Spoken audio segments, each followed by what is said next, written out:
Half the country supports him. Why do you think that is? That's an indication of A, his acceptability to a good deal of our compatriots, but B, of the weakness of the other side. I'm not supposed to notice that? I'm not a defender of Kamala Harris, not at all. I think you're right to say that the tide is ebbing out on woke, anti-racist sensibility. I think what you said about her convention speech is evidence of that. She wants to win this election.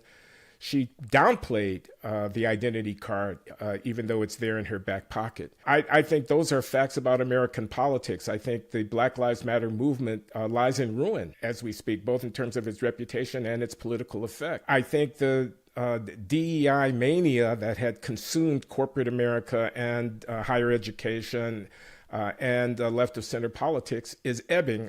It's never going to go completely away. No talk about reparations to blacks for slavery from the Kamala Harris campaign, and with good reason. They know that that is a disaster and is an invitation to Trump to ratchet up his attacks.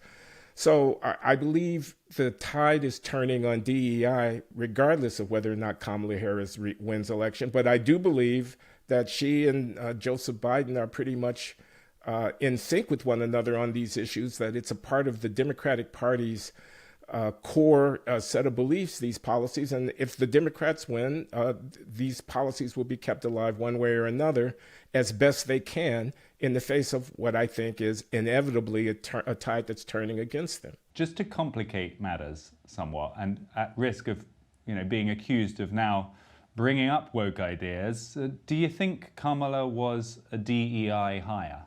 I think when the president of the United States said during the campaign of 2020 that as he was running for the nomination, that he would select a woman and then a black woman as his vice president, that was quintessential DEI thinking.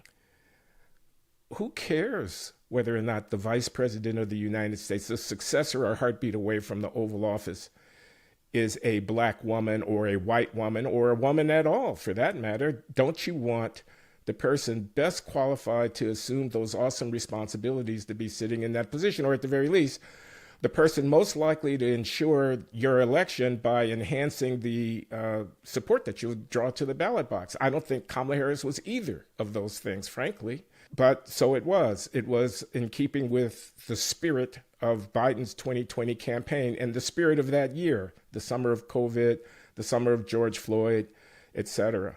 So technically, sure, she was a DEI appointment almost by definition. Do I think she's a DEI candidate for president in 2024? I wouldn't have put it that way, but I can see that someone might. She was selected not by voters during a primary process, but because she was the natural heir apparent as vice president. And I think because the party would have had a very hard time holding its base, the black vote, if they had failed to allow the person who was the natural successor, a black woman, to succeed Biden when it was decided that he was no longer a fit candidate. So they were kind of stuck with her. I don't think she is the best most effective Democrat to run for president in this cycle, but I think she is an African-American woman standing in the line of succession who they dare not have said no to. They didn't pick her because she was the best candidate. They picked her because she was unavoidably the person who, if they did not pick, they would have had a rebellion in their ranks from the black electorate. So if you want to call her a DEI, I mean, that's not my preference, but I think it's an accurate description of the situation. Is there an argument that every vice presidential pick is a DEI hire in some way? I mean, you've talked about how maybe even J.D. Vance is a DEI hire. You normally pick someone that appeals to a demographic, don't you? You're picking the particular state that you want to appeal to, or you're picking someone who by their heritage is going to shore up a part of your base that you're uncertain about. Maybe that's classic VP pick across the ages, and that Kamala is no different. I could see someone saying that. And I think I could probably agree with it, that in principle, the motives for choosing a person as your running mate are varied. And among them are the extent to which they will appeal to certain parts of the electorate, and some of that appeal could be based on identity, could be based on being a Catholic or being a woman or being a black or being a Latino. or being someone from the Midwest or from the hill country of Kentucky who's pulled themselves up, being a working class, self-made. Sure, these identity factors will feature in, and that's one of the reasons why I'm not keen to dwell on the DEI dimension of Kamala Harris and more interested in the fact that she's basically Joseph Biden 2.0. So if you like what you got with Joe Biden, vote for Kamala Harris. If you don't, well, don't vote for Kamala Harris.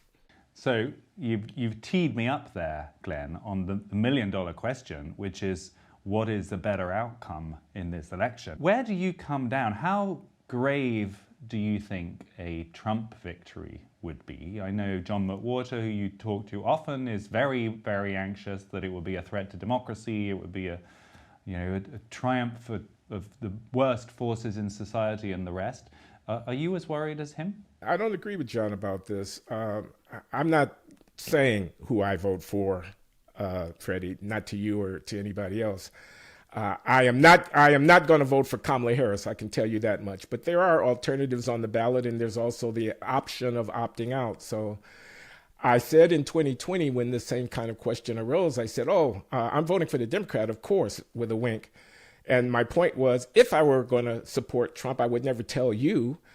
Do you think I want the first line of my obituary, should it ever come, in the New York Times to be Glenn Loury, black economist and Trump supporter, etc.? The answer is no, I don't want that to be the first line of my obituary. In the precincts that I inhabit, Trump support is a rarity and it is a burden. So I'm not saying that. But on the other hand, I will say he was president for 4 years and the sky didn't fall.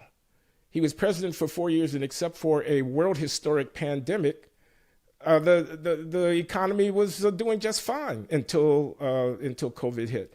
He was president, and the country didn't get into endless conflicts with adversaries spread far and wide, and so on. He actually has been president, and the disaster that you tell me would befall us were he to be reelected didn't occur. The other thing is, half the country supports him. Why do you think that is? That's an indication of A, his acceptability to a good deal of our compatriots, but B, of the weakness of the other side. I'm not supposed to notice that. So to think that you can disqualify him with a characterological argument, as my friend and colleague John McWhorter attempts to do, oh, he's nuts, oh, he's crazy, oh, he's venal, oh, he's a bad man, oh, he's stupid, oh, he's a fraud, oh, he's a whatever.